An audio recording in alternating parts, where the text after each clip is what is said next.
Alright, for this first one, all you need is pickles and turkey. You can also use ham here if you would rather, or really any lunch meat. Just make sure you're getting a good brand. If you don't know what it is, you should not be putting it in your meat. Avoid stuff like nitrates, silly filler ingredients like corn syrup, high fructose corn syrup, seed oils. Just make sure you know what everything is. Anyways, this snack is as simple as it seems. Wrap the pickle in the meat and you're good. I'm telling you, don't sleep on this one. It's just one of those things that can help you hold off until the next meal. Alright, this one is a staple and it's one of those things I'm surprised more people don't do. All you need is nuts, raisins, chocolate. You can also get sunflower seeds and really anything you want to add to make it more suited for you. But there's a lot you can do with this and it's a very filling snack as well. Again, avoid seed oils and the nuts as much as possible. And for the chocolate, I use this Enjoy Life brand. Super clean, super healthy ingredients. You can use whatever you want. This is just my go-to. But yeah, throw it all in a bag. Give it a nice little shake. And bam, you got one of the best snacks of all time. I usually make a giant bag of this so I can have it whenever I want it. You're getting good protein, good carbs, and good fats in it. It's really just a beast of a snack. This next one is another favorite of mine. Peanut butter, cinnamon, and apples. Just put some peanut butter on a plate or in a bowl. Actually, a bowl might be the better option here. Put some cinnamon on that peanut butter. Mix it up. You can cut up the apple to make it easier, but personally I just spread it on there and take a bite. But yeah, apples, peanut butter, cinnamon, beautiful combination.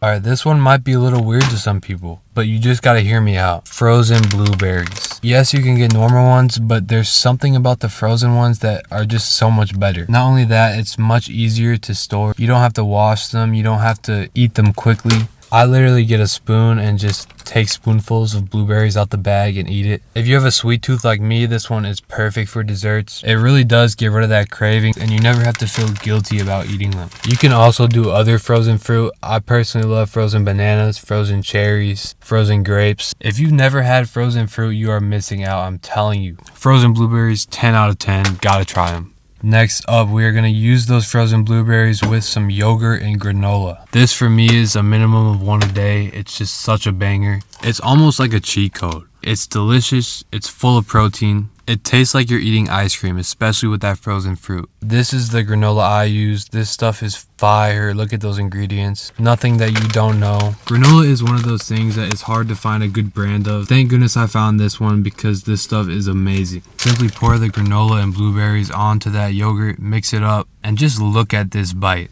This stuff is so fire. It's so versatile. You can have it with your breakfast. You can have it as a pre-gym snack, as a post-gym snack, as a late night snack. It's hard to beat. Next up is one that you actually don't have to make. Simply a beef stick and a fruit stick. I usually just bring this with me wherever I'm going in the day so that whenever I get hungry, I can just take it out and have it.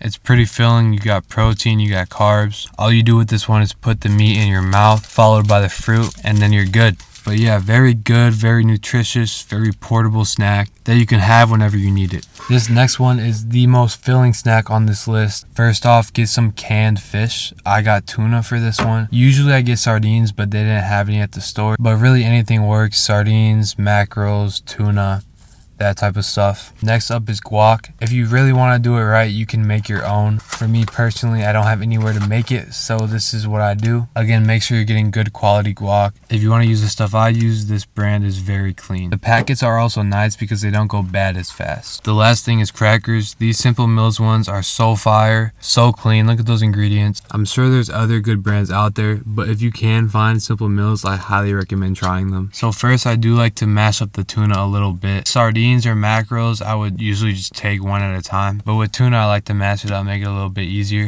Next up, just get a cracker, spread guac onto the cracker, and then put the tuna or sardines or whatever you're using onto that cracker. This combination has worked with every fish I've tried. I've only tried 3: tuna, sardines, and mackerels, but it is really good. It is also something that will genuinely fill you up. It's a great source of protein, carbs, and healthy fats. This is one of those things that you can't really take with you, but if you are at home and you have the ingredients, it's super easy and super quick to make. The last snack on this list is another one ingredient one with so many overlooked benefits, and that's dark chocolate. Typically I have this after a meal, but there are times where I just grab a square when I'm hungry. It's good for your heart, your mind, your stress levels, your skin. It really is a superfood. Make sure you're getting at least 70% dark chocolate, darker if you can. It is something that you have to get used to. I remember when I first had this bar, it was just bitter and gross to me. But over time, as I've had it more often, it actually tastes really good. Alright, just wanted to add some final tips.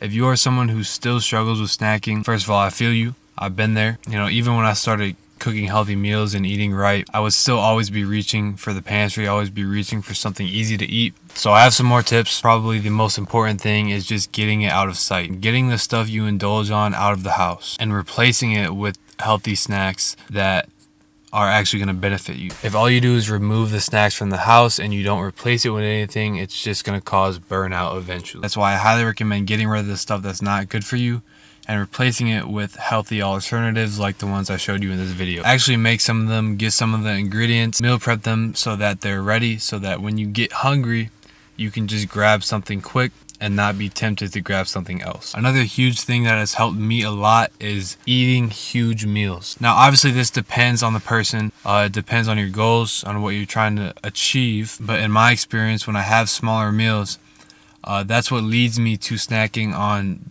the junk later in the day. So I really try to make sure that each of my meals has enough protein and has enough calories to fill me up. I don't actually track anything. I just know how my body feels and know what I need, and I give it what it needs. Basically, don't be afraid to eat a lot at your meals because you will end up eating less throughout the day. But yeah, that's about it for me. Thank you guys so much for watching. If you got value from this video, feel free to hit that like button. That helps YouTube spread the video to more people and make the world a healthier place, which is what we want. Eating healthy does not have to be difficult. It can be fun. It can be something that you look forward to, and it is something that will change your life. So get after it. I love y'all. Thank you for watching. See you guys in the next one. Peace. It's gonna be alright.